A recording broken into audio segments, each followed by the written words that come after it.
Good morning, traders and investors. My name is Roger Scott, and I'm the senior strategist for WealthPress. Today is April 28th. We're literally at the end of April. Friday is going to be April 30th, and I'm not sure. I think this month only has 30 days.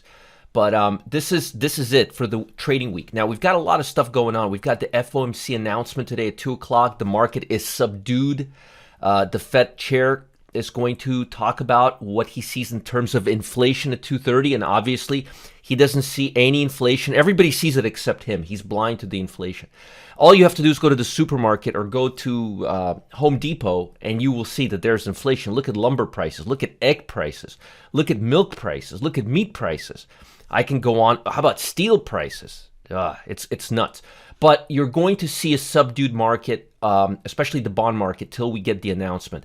Also, I don't know if the market's going to go too nuts because we've got the GDP tomorrow and it's early in the morning. So I don't know if big funds are going to make big bets ahead of the GDP because the GDP is the biggest report of the quarter. Now, 70 to 75% of the GDP is based on retail sales, consumer sentiment, which we saw on Tuesday. And let me just show you what the number looked like so you have an idea. The estimate was actually better than expected. The consumers are fairly significant improvement in labor market assessment.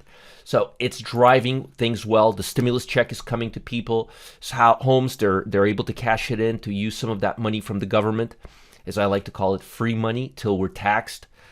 Don't get me started on that. But we do have the GDP and the jobless claims tomorrow. I'm looking for hopefully a number that's below 600,000. If we can continue for third week in a row below 600,000, then I will clearly say that the jobless market is the job market is improving.